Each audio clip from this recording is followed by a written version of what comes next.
Good evening. We bring you the latest in the world of sports. I'm Paulo Del Rosario. We give you the conversations you want to hear from your favorite icons and athletes. I'm Ziher Basho. In tonight's Game Plan, we'll talk about a hot, streaking squad that stood out in the first few days of the Invitational Conference for PVL Team of the Week. That's according to Ziher Basho, by the way.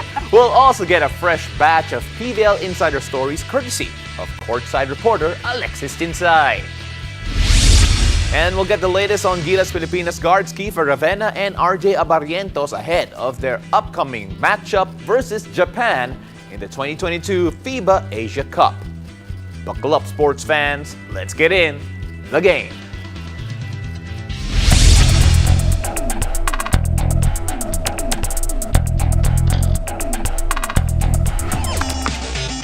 Well, we are through week 1 of the PVL Invitational Conference where we witnessed debuts, comebacks, and more.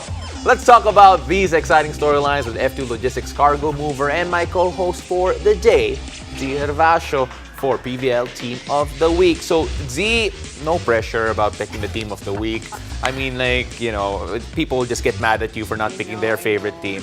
Pero, I think it's fair to say that base sa standings natin ngayon, that your Team of the Week is probably the one that most people would choose unbiasedly here. Yes, and you've mentioned it's been only 1 week, and so far, regardless of their 3-0 standing, it's definitely Cignal for me.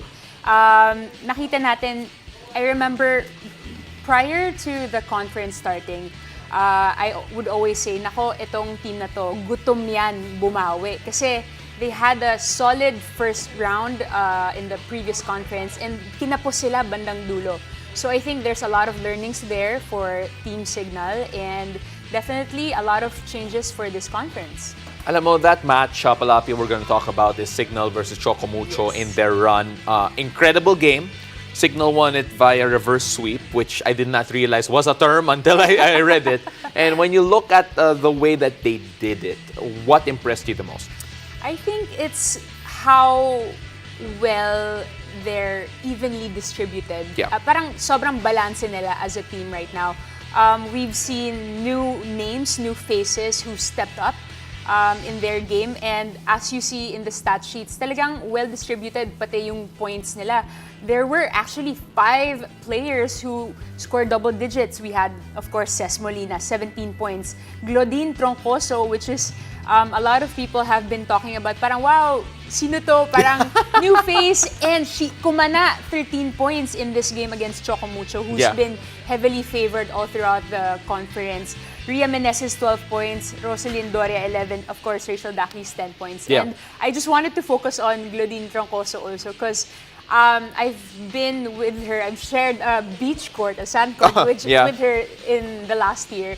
And yun nga, parang a lot of, at that point, parang ano ba, mag-beach ba siya, mag-indoor, which team will she join? And to know how much growth she has right now is just such a joy to see. Alam mo, that fit looks very good with Cignal. And as you mentioned, the 5 players getting double digits for Cignal against Chocomucho. Of course, there's also a player spotlight here, and it's another Cignal player. And Jel Cayuna, your choice, did not play against Cherry last time around due to health and safety protocols. But iba yung, well, she's a different type of player. Oh, yes. I don't know how to describe it. Could you describe it for us? I guess, like Glodine, the reason why I chose Jel Cayuna is the growth that she's shown us so far since she played converted setter yan in FEU. And then since then, a lot of people were like, talaga ba talagang setter tong si Jel Cayuna? Kasi a lot of people were seeing mismatches here and there. But I guess she stepped up. She worked real hard in the previous year for PVL. She was with Perlas, and I think that's where she developed more of her setting skills with her mentor. And now that she has Coach Shaq giving her that much confidence, talagang tumuloy pataas ang kanyang laro. Itong si Jel and the rest of Cignal, to be completely frank, syempre, we all remember what happened to them last conference. Did very, very well to start, pero sa huli, kinapos. When you look at the mentality and the way that they're playing right now, do you feel that that's still definitely in the back of their minds? Kasi grabe, ang sakit ng pagkatalo nila eh. That's right. I think, yun nga, as I mentioned to you guys earlier, para silang, yung vibe nila, it's like full steam ahead. Yeah. But at the same time, it's like working hard, but at the same time, working smart. Kasi nga, it was a tough loss last conference. Parang, I also thought that they were gonna win it all the way, but yun nga, kinapos, I think that was a crucial thing that they have to adjust this season. Yung, syempre, as much as you wanna work hard, put in the hours, you gotta stay smart. Kasi, yeah. Shortened period pa rin to, and you would want to have a fit, healthy lineup up until the end. Yeah, right now, especially with all the health and safety stuff going on and the injuries happening, of course, health and safety would be a big factor to determine who ends up on top at the end. Z, thank you, but we're not done with you yet kasi ikaw yung co-host ko. The PVL continues. The PVL action continues this week at the Santa Rosa Sports Complex. Now, here are the games happening on Thursday, July 21. For the first matchup, Petrogas will face Cherry Tigo at 2:30 p.m. And for the second serving, it will be a rematch of the finals last conference as defending champions Creamline take on Cignal at 5:30 p.m. After the break, we'll find out more about your favorite PVL players as we chat with our insider, Alexis Tinsay. Stay tuned. You're watching The Game.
Welcome back to The Game. The PVL Invitational Conference has witnessed the return of superstars and the rise of many unsung heroes.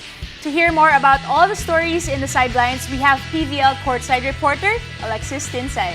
Good evening. Hello, and Alexis. To the game. Hey guys, glad to be back here. I was going to say it's like you were never here because, kanina sinasabi mo, I haven't been here before. Okay, sige. But, Alexis, let's start off first. First of all, you're doing a great job in the PVL.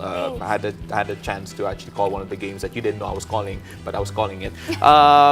Cignal, this time around, looks strong again. But at this point of the season, last time, they also looked strong. And it didn't really pan out. I mean, I'm sure you have an insight to their mentality this time around. Yes, Pao and Z, I got the opportunity to actually cover their games for this half of the season. And I asked Rachel Andakis, their kapitana, what would you do differently this season given that you had an excellent first leg in the last season, but then kinapos nga kayo sa dulo? And then she told me, you know what, honestly, we realized as veterans, skills isn't really the factor right now. Kasi all the teams are skilled. They all have the veterans, they all have the young guns.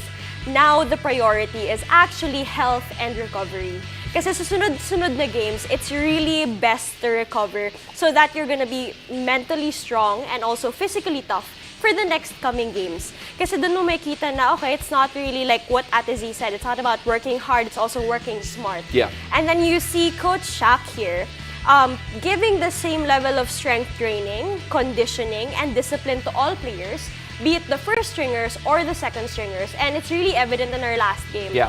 Na Jel Cayuna is known to set up the good plays in Cignal. But then Ayel Estraniero stepped up because Jel wasn't there in that game. Yes. And then it turns out amazingly to have the same exact results. It was a sweep. Yeah. So doon mo makita na talagang no matter what happens, first stringers man or second stringers man, the signals are working in high definition. Wow. Grabe yung linya. Parang pre-prepared yung linya na yun. Got that. But Z, actually, I want to ask you about some of the points that she made kasi the recovery part especially, that's always been important, and well, they have a feeling that obviously that played a big part on why they didn't make it that far last time.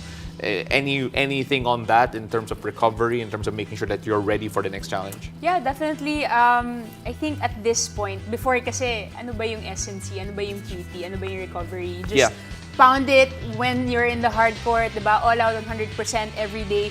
But now, we have help from the SNCs, the PTs, and now the head coaches are also listening to them.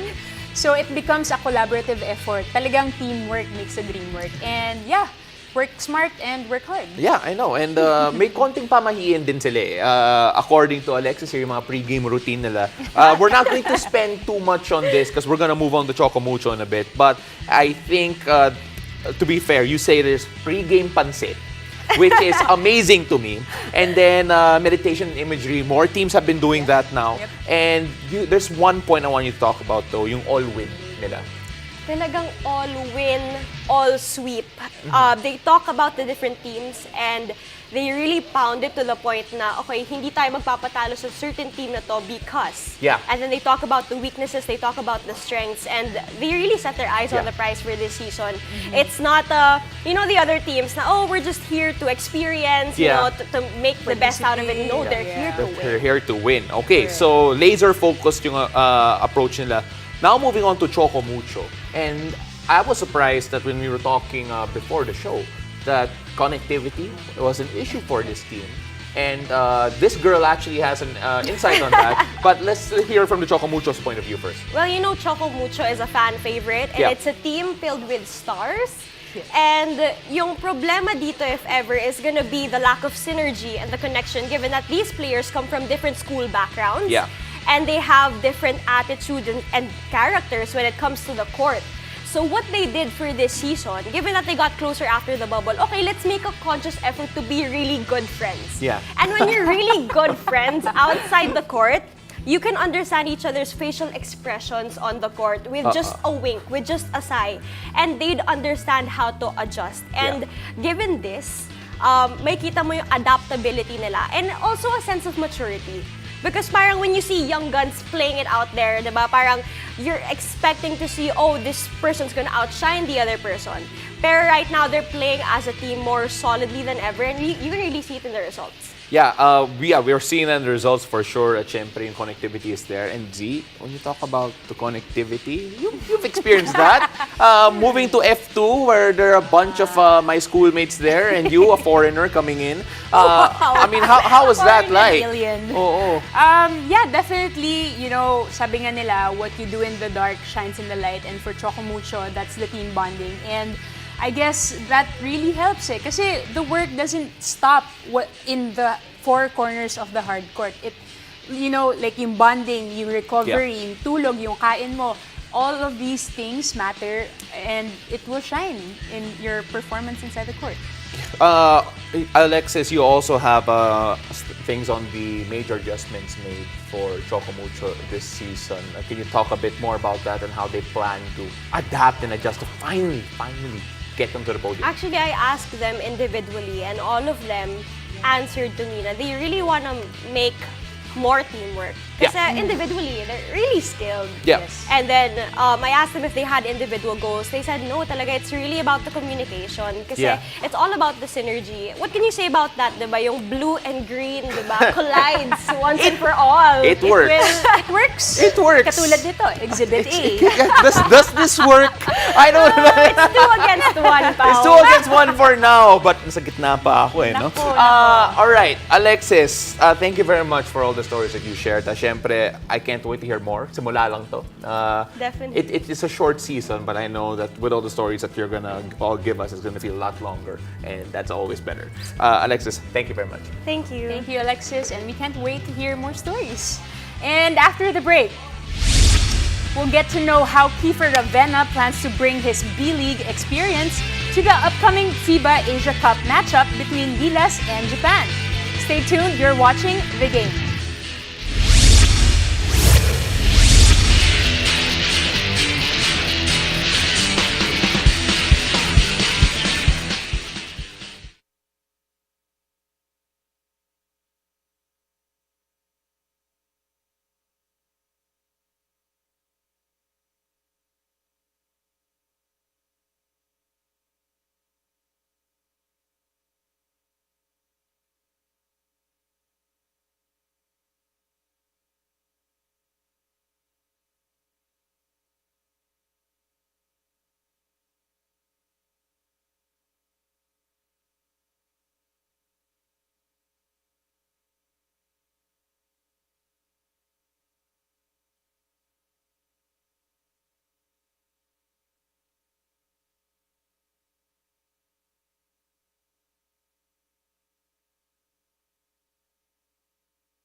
Gilas Pilipinas men were going through the qualifiers to the quarterfinals whatever the result of their last group game was against the New Zealand All Blacks. The difference was that a win versus New Zealand will match them up against Syria, while a loss would pit them against the Yuta Watanabe-powered Japan. Even with the loss, Kiefer Ravena was still happy with how the younger players in the team responded to early adversity. Siguro yung energy lang.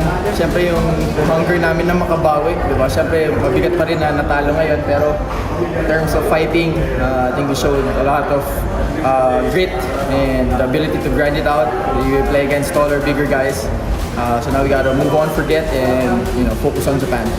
Kiefer is no stranger to going up against high-caliber players as he picked up a lot of experience when he played in the 2019 FIBA Basketball World Cup in China. Now he's happy to see that the younger players in the team are willing to put in the work needed to get better and reach the level that can be more competitive against the Tall Blacks very soon. Even though this is such a young team, with New Zealand, Milner Smith being the eldest guy at 26, this is a level that we want to achieve and be in ASAP, di ba? Bago ng World Cup, hindi pwede during the World Cup, kailangan bago pa rin ng World Cup, nandun na kami, and they showed a lot of consistency despite being young. Bigyan bro. And yun, kailangan namin maabot yung level niya. Kiefer looking around. Ball breaking on. Nice dish to the side. Make some of a foul. Gotta love that unselfish play that time of Kiefer Ravena. Now the team switches its focus to Japan, a squad that plays much different compared to New Zealand. While the All Blacks are physically imposing players, the Japanese are quick and also are great shooters. Well, knowing how they play and a lot of motion offense, pass cuts, flare screens, reads, backdoors, and kickouts, It's a matter of containing our man individually. That's the most important thing. Ganun talaga sila maglaro. Every time there's a breakdown, instinctively, the team has to help one another, and that's how they make their open threes. They're good at, they're very unselfish. They're good at moving the ball fast and quick, and finding the open man. And that's how they made 27 threes against Syria. So now we have to stop that and make it tough for them to make shots. A positive for Gilas though is that they have 3 players in Kiefer, 30, and Ray Parks, who have all deep experience playing against Japanese systems with their stint in the B-League. We'll use whatever advantage that the 3 of us have. That's the individual knowledge of the players. Obviously, Watanabe and Tominaga are new guys in the team. We have to base it from their games here in the FIBA Asia Cup, but we all know how Watanabe plays, and we all know Tominaga is a cannon. So just gotta stick to our game plan, and matchup-wise, I think fairly we could match up against them.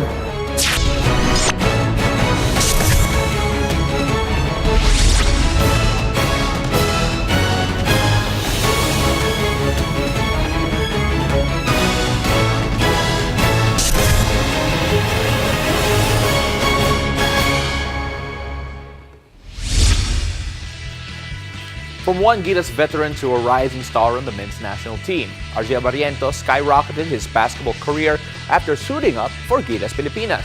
Get to know more about his journey from the collegiate league to the FIBA Asia Cup stage. Let's watch this.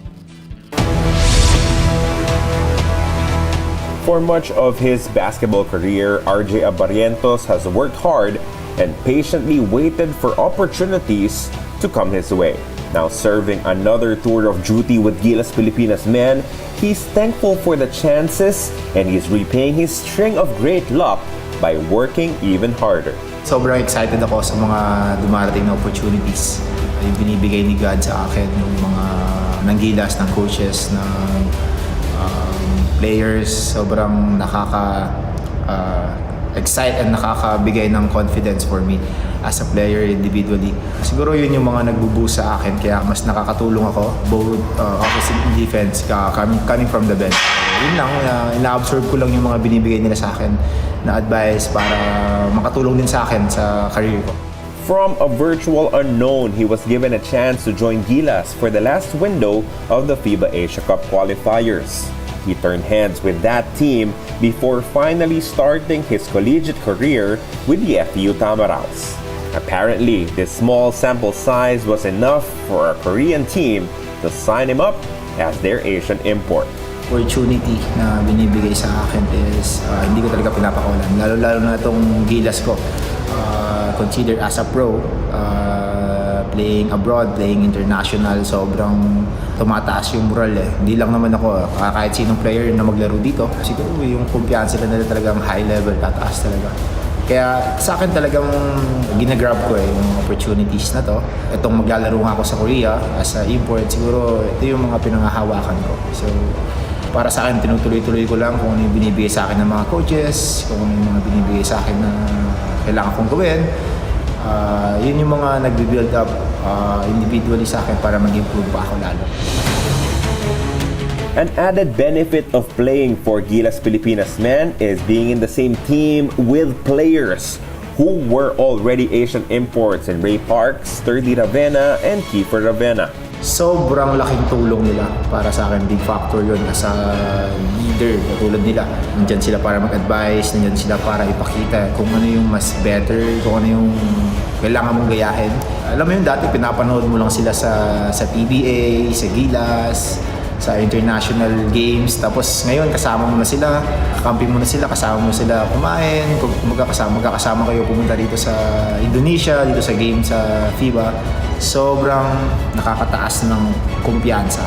Unang dahil idol mo sila eh. Kumbaga sila yung gusto mong mapuntahan na posisyon. So ngayon nakita mo sila nagtatrabaho, mas ginaganahan ka, mas nag-enjoy ka, mas tumataas yung kumpiyansa ko kasi the way sila magsalita, the way sila magturo sa loob ng court, on and off, talagang mapapatitig ka and mapapafocus ka talaga na okay, parang ito na pala yung pro level, ito na pala yung pro na kailangan mong i-grab na kasi nandito na sila, nandito na yung mga kuyas mo. So, big thanks sa kanila dahil nandiyan sila palagi. Aside from being teammates with players who have more experience than him, RJ is also relishing going up against some of the star point guards in the region, such as Lebanon's Wael Arakji. Marami pa ako kailangan i-improve as a player. Yun, yung mga sinabi mong player, Arakji, yung mga kilala na at matatagal na sa international, talagang yun yung mga tinitingala ng mga player ngayon. Kumbaga, hindi sila masyadong known as a star dito sa Pilipinas, pero sa international, grabe yung pinapakita nila. So ako, nakalaban ko si Arakji and the other guards ng international, kaya masasabi kong ibang klase yung international level. Kaya hanggat kaya kong mag-improve mentally and physically, talagang tinatry ko at ginagawa ko yun everyday.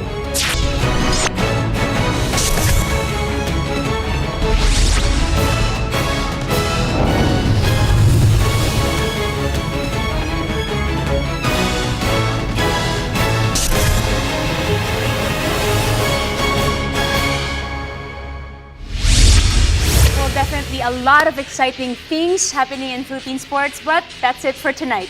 Thank you for joining us. I'm Zihir Basho. Catch us weeknights here on One News, One Sports, and One Sports Plus. I'm Paulo De Rosario, and this has been The Game.